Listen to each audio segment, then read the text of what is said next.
All right, how you doing? This is Len Nevin with Loyalty Home Group at eXp Realty. Today we are going to talk a little bit about what is going on in the real estate market. Big shocker. As a real estate agent, talking about the real estate market is probably something you would expect your realtor to do. So where should we begin? Should we begin with sales? Should we begin with um, under contracts, pendings, whatever it ends up being?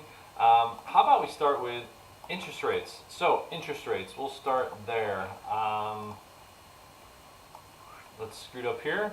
So as you can see, mortgage interest rates, once again, this was as of yesterday, hitting another all-time low. And here's your rates right here. You can see them right there, 2.8, 2.35, 2.9. Um, I I'm at a loss of words as to when it'll stop going down. I'm not going to speculate. I'm not going to guess, but all I can do is celebrate and say that's awesome. Um, there's a lot of people that this is helping to get into homes that maybe couldn't before. 15 year, if you can do a 15-year arm, look at that. That's good stuff right there. 10-year arms, things like that. I get people asking about 10-year. Sorry, not arms. These are conventional, like normal type rates, or sorry, loans. If you get a 10-year loan or a 15-year loan, you're you're really, really, really, really good shape. So what you can see through this, though, too, is when you look at just these rates. I mean, they kind of went down, and then back in March they shot up for a quick minute. Then they've just kind of trickled back down all the way since, and they popped up a little bit here for the 5/1 arm back in about a month ago, but then they've just continued to go down. Now, I always like to disclose once again, these rates are for A paper, as we call it. So if you have a 600 credit score or a 580 credit score, these are probably not the rates that you're going to get. Um, your rate may be higher, your rate may be lower, but this is the base rate that banks are pretty much looking to get and charge. And then obviously based off of your debt to income ratios and all those other things, that's going to determine where you're going to get as far as this goes. But if this was at 3.5, you'd be above that or you'd be right below that. I mean, I'm seeing VA loans, which VAs are one of my favorite loans and, clients honestly to work with. Um, One thing a lot of people don't realize about the VA loan is they're afraid of the VA loan when they see it because it's 100% product, right? So part of the benefits of serving for your country in being in the military is that you can use a VA loan, and the VA loan allows you to purchase a home with zero money down. Now these aren't the same zero money down loans that destroyed our economy, you know, 10 some years ago. These are loans that are designed for veterans to be able to purchase real estate and have ownership in, not to sound cliche, but ownership in the American dream. So just think about that if you're a realtor, or if you're thinking about that, or if you're a seller and you get presented with it. The VA loans actually close at a higher rate than conventional loans, and most people want to see a conventional loan. Obviously, your best, if you're a seller, your best financials that you want to see is cash. Cash is king, only because you know that it's going to close, the money is there. That's always the number one thing, is when you're representing a seller and you get an offer, your first question is my seller going to net what they want to net? And then two, is this going to actually close? And so when people look at conventional versus FHA versus VA, I always like to remind people, especially when I'm representing a buyer and I'm presenting a VA loan, that the VA loans close at a higher percentage than conventional, at least from my experience. So, things can happen typically, but the VA stands behind the VA product, and they close those loans for people. So that's not a bad thing at all. So let's jump into. I know usually I like to tell people, that with Illinois, I don't have weekly reports. I'm only able to pull those monthly, but I've just recently started getting this snapshot here from our Midwest real estate data. This is our MLS basically, and it's got some great information in here. So I'm going to go through this real quick. Let me see if I can zoom in on this a little bit. This is basically residential closed listings, and you can see these are listed week by week by week by week by week. And 2019 is in green, and then blue is the 2020. So I can turn off the 2019 or I can turn off the 2020. And as you can see, the weekly closings, back in April, they were low, and then they've kind of come up and they've come up. A couple weeks ago we had a nice spike at 41.27, which was the second highest, best week of the year, which the previous one was 42.01. 2019 saw better months from that perspective.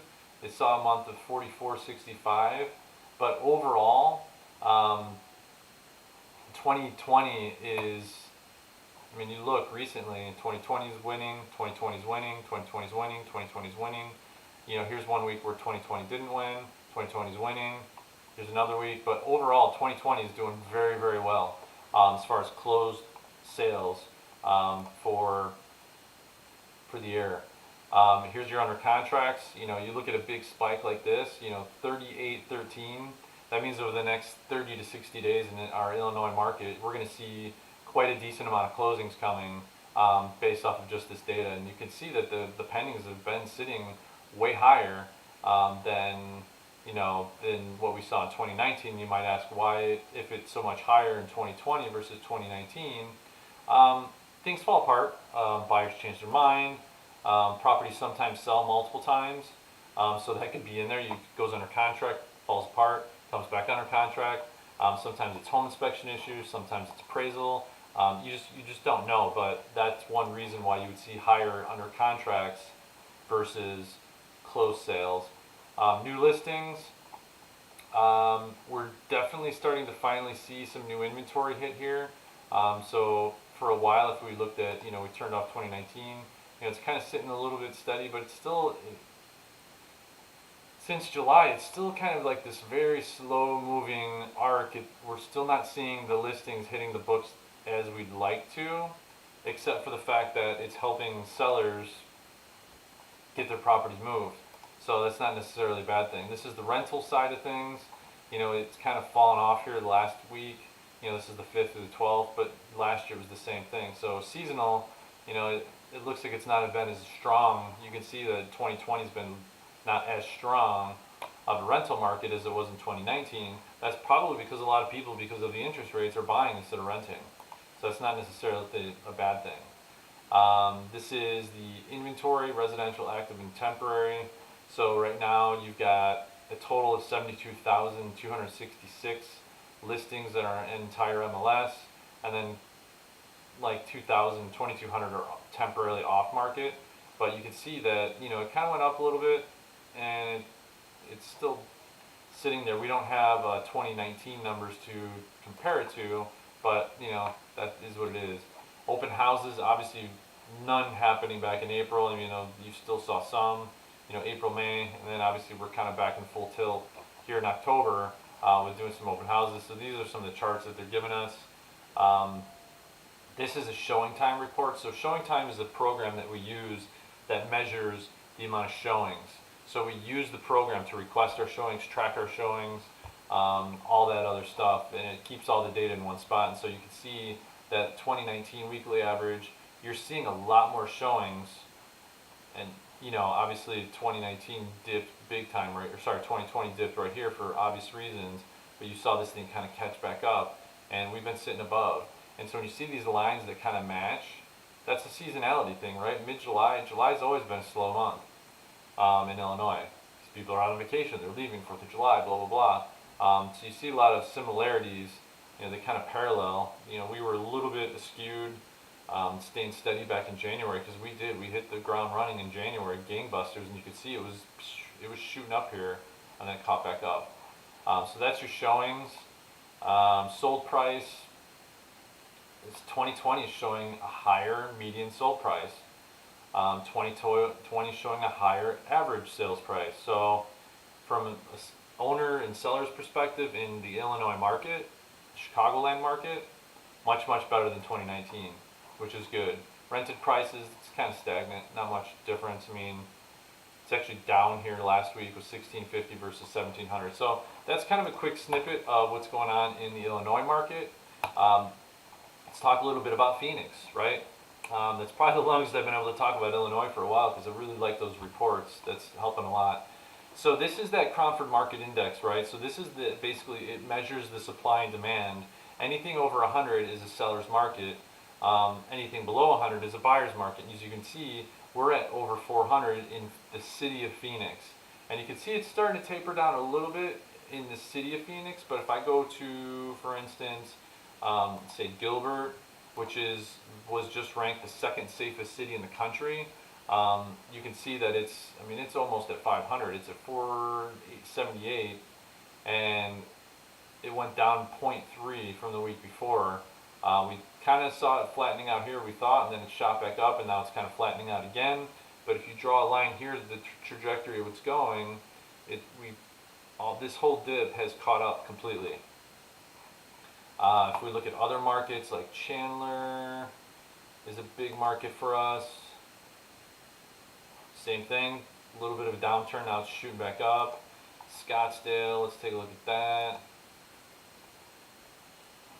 Scottsdale's kind of flattened down, it's going down slightly, but it's still super, super strong market. I mean, look at just this year versus last year's in green. I mean, it's a big, big, big difference. And last year we were like, oh, this place is crazy. So for us to be way up here, it's definitely the same type of thing. So some other things that we could look at would be days of inventory. This is always an interesting one. So this is going to take the entire MLS into account, and you can see that our supply of inventory, this is a running average of what it should be just normal, and this goes back all the way to 2011, and you can see we should be at 74 days if we look at a running average, and here we are at 30 days. And you can see it's been a downward trend. So it's not like, and this is what I like to explain to people, because they think like, oh, what's going on in Phoenix, out of nowhere. That's what I hear a lot. Oh, out of nowhere. And it's like, no, it's not out of nowhere. It's been since 2014.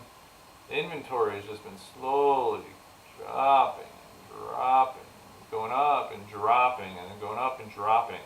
I mean, so you could see it's just been, and at the very, very bottom of our market, this was our inventory. So, we look at that and go, okay, so when the market was at the very, very bottom, you had, 149 days on average on the market. That was over 5 months, 100, it's just like, it's crazy. And then we go down to here. This is where we're at. And you saw it dropped like crazy. So by 2012, and within 1 year, our inventory just shot down, and then it slowly climbed back up, and then it slowly has kind of just come right back down. So it's an interesting thing to see. So that's our days of inventory. That's the number one reason why our market is the way it is here in the Phoenix market, because basically there's just not enough homes for sale compared to the amount of people that are looking to buy. The active listings, this kind of shows you that same type of thing.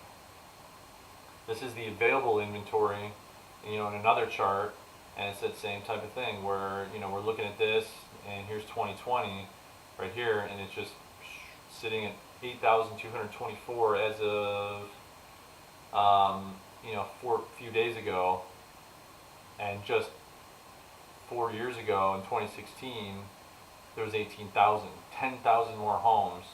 But if you look at the sales, is that a sales?